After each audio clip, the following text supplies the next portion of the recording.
Bonjour les Cinémaniacs, aujourd'hui je vous parle de la saison 2 de Peacemaker parce que ça fait malmener sur les réseaux sociaux et que je veux mettre les choses en perspective un peu. J'ai adoré la première saison, mais j'avais des attentes quand même assez élevées pour la deuxième parce que, bien entendu, on connaît les personnages, on pouvait rentrer tout de suite dans l'action en partant dans le premier épisode. C'est pas exactement ce qu'on a eu. Les deux premiers épisodes, un petit peu longs, on voit pas trop ce qu'il veut s'en aller avec ça. Par contre, puis c'est ce que je trouve très important à spécifier, les épisodes 3 à 7, c'est excellent. C'est vraiment, on a une bonne histoire, ben, un bon suspense.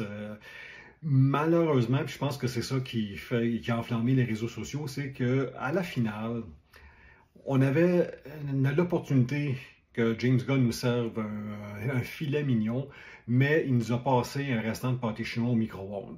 Ce que je veux dire, c'est que il y a deux scènes de musique où on passe la chanson au complet qui a très peu d'incidence sur l'histoire. Oui, il y a un petit quelque chose, là, mais on n'était pas obligé d'avoir les chansons au complet.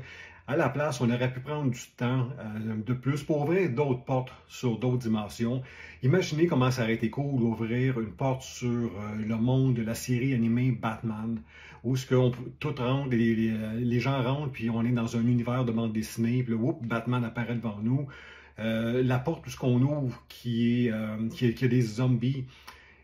Si on était resté dans l'univers de Warner Bros. Et qu'on avait été chercher les zombies de I Legend, ça aurait fait capoter les gens. Le monde aurait dit hey, je veux revoir I Legend parce que c'était tellement bien placé dans la série de Peacemaker.